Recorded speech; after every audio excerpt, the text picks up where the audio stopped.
I still remember the moment I first heard about her.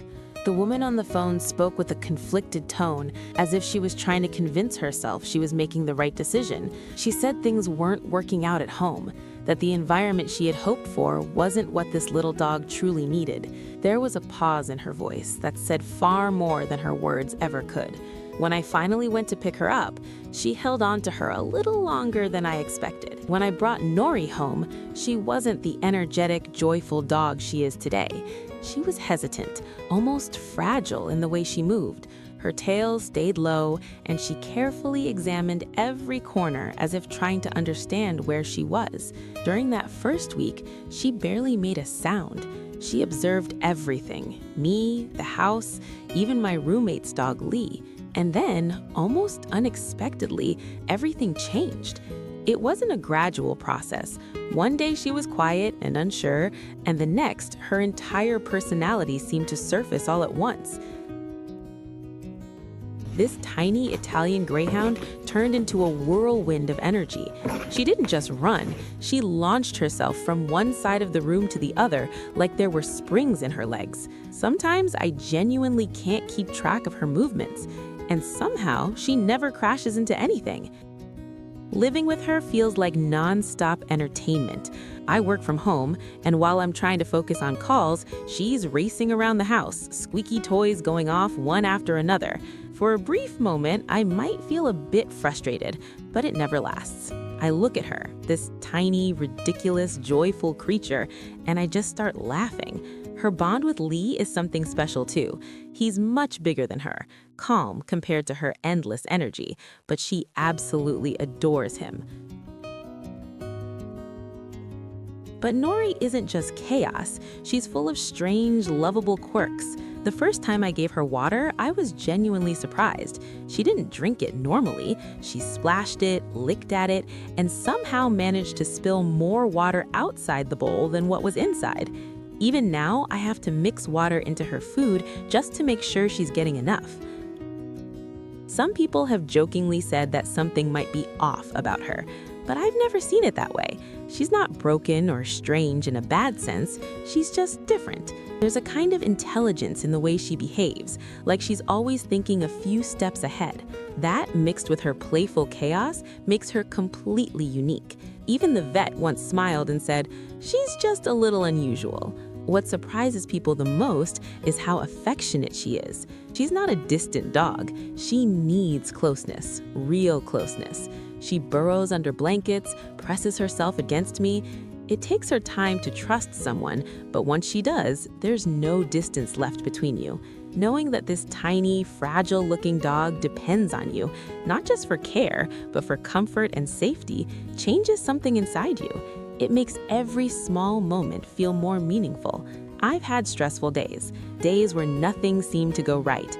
But ever since she came into my life, those days never stay heavy for long, because no matter what's happening, she always finds a way to pull me out of it, usually by doing something completely ridiculous that makes me laugh when I least expect it. I used to think Italian Greyhounds were calm, mostly sleepy dogs with occasional bursts of energy. Nori proved me completely wrong.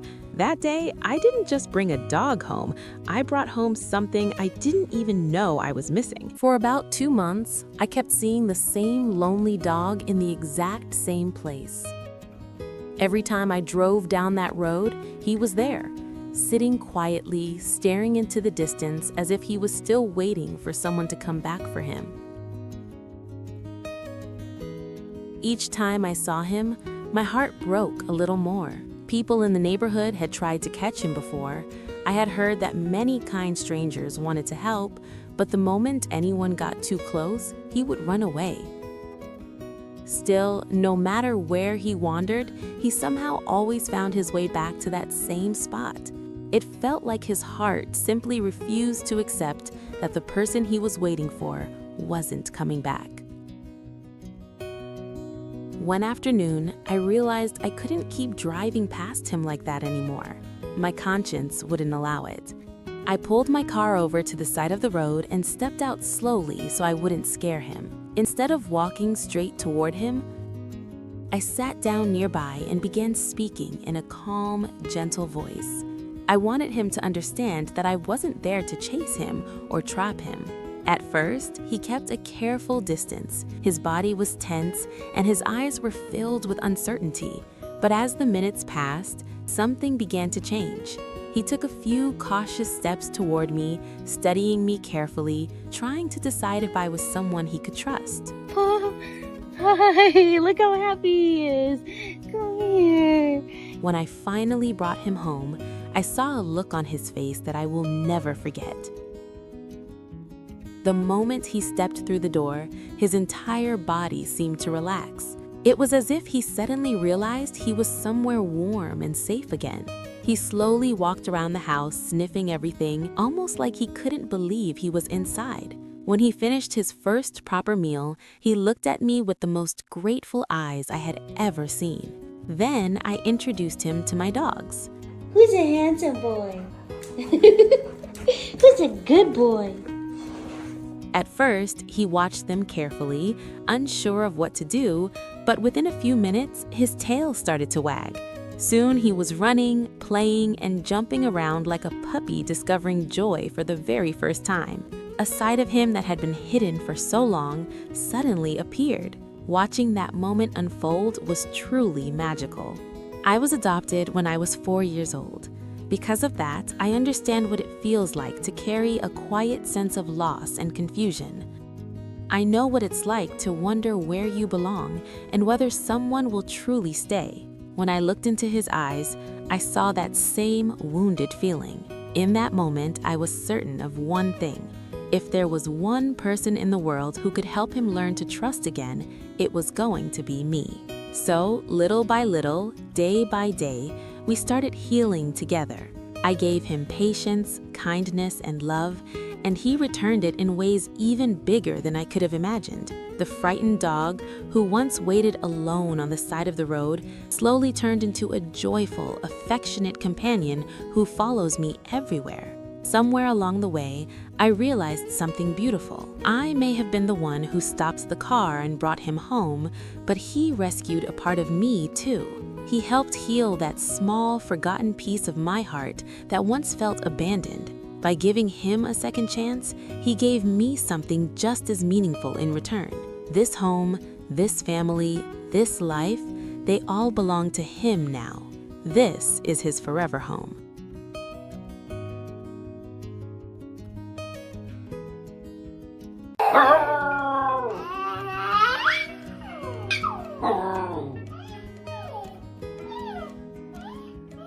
From the very first day we brought Rio home, the way she looked at Hazel told me everything. It wasn't confusion or uncertainty, it was quiet curiosity.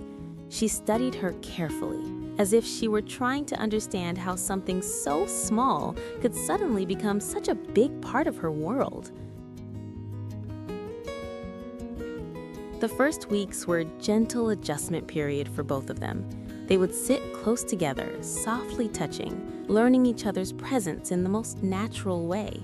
Hazel would reach out with her clumsy little hands, and Rio would stay perfectly still, allowing herself to be explored. Watching them like that was incredibly comforting, almost calming in a way that's hard to explain. What made it even more special for us was how close they are in age.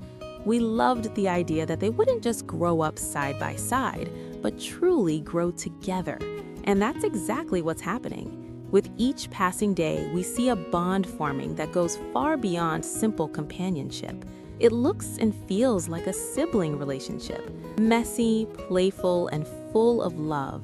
Rio has learned the rhythm of our home better than anyone. She knows exactly where to sit when Hazel is in her high chair, and she never misses the moment the snack cup appears. Hazel, completely focused and serious about her task, makes sure Rio gets her share, carefully offering pieces through the gate. Snack time has become their shared ritual, a quiet lesson in patience and generosity that belongs only to them. Rio always wants to be the first to give Hazel attention. In the mornings, she waits eagerly, slipping her snout through the crib rails, hoping for a smile or a laugh. The crib itself has taken on a life of its own. What was once just another milestone for Hazel has turned into their favorite play space. She's resting. They sit together, make sounds at each other, and carry on conversations we'll never be able to translate. We may not understand them, but they clearly understand each other perfectly. Our home is rarely quiet now. It's filled with laughter, barking, and the sounds of two best friends constantly getting into something. Hazel has developed a strong fascination with Rio's water bowl, and somehow, Rio's crate has become Hazel's personal hangout spot. She crawls straight inside, determined to get Rio's attention, and Rio patiently follows along, never acting bothered. Most of our days are spent watching them play, inside the house or out in the yard, learning how to move around each other with care. They've both learned how to be gentle in their own ways. Hazel is just beginning to walk and babble more, discovering her voice and her independence. Rio seems to sense this change, matching her energy and staying right by her side. Seeing them in this active, curious stage of life reminds us how much joy lies ahead, knowing that Hazel will always have a loyal friend waiting for her at home, and that Rio will always have her person, is something truly rare. It's the kind of love that can't be taught or forced. It simply grows. I wouldn't trade this bond for anything in the world. What we're witnessing isn't just a dog and a child growing up together. It's a lifelong friendship taking root right before our eyes. If you enjoyed Hazel and Rio's story, don't forget to like the video, leave a comment, and subscribe to the channel.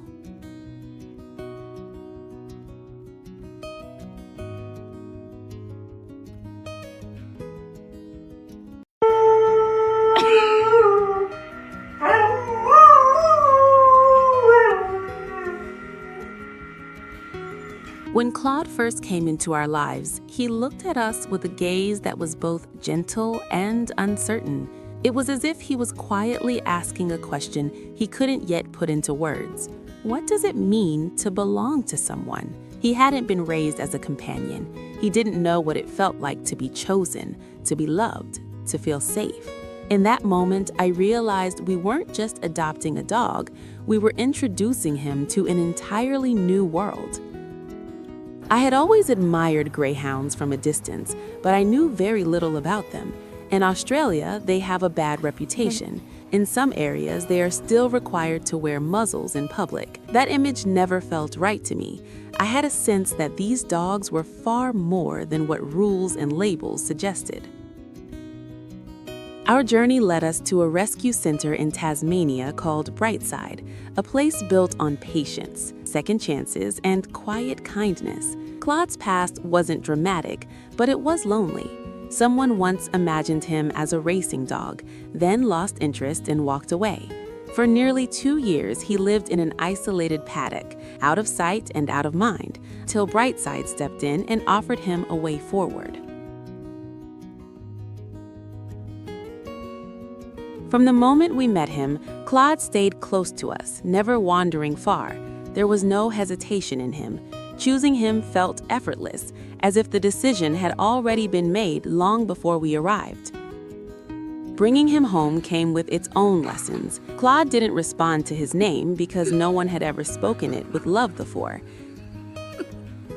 He didn't understand indoor life at all. Stairs were especially frightening. For weeks, we carried him up and down, his long body awkward in our arms, trusting us completely, even though he didn't understand what was happening. Slowly, trust turned into comfort. Comfort turned into love. Once Claude understood he was safe, his true nature emerged. He became affectionate, loyal, and incredibly gentle. He leaned into us not just physically, but emotionally, offering a love that was quiet yet constant. When our son was born, I worried about how our family dynamic would change. Claude had been at the center of our lives for so long, but on the very first night we came home from the hospital, he curled up beside us on the couch, calm and watchful. Within days, our baby and our dog were sleeping next to each other, completely at ease. Claude has shown nothing but patience and tenderness ever since. We live close to the ocean, and the place where Claude truly comes alive is the beach. The moment his paws touch the sand, it's as if his entire body remembers what freedom feels like. Watching him run is breathtaking, a blend of speed, power, and pure joy. Other dogs often stop and stare, unsure of what they're seeing. Keeping up with him is impossible for them. Claude continues to surprise me with his sweetness, his calm restraint, and his deep emotional awareness. He doesn't express his love loudly, but his devotion is unshakable. The peace, warmth, and deeper understanding of trust he has brought into our family are far greater than anything we could ever give him.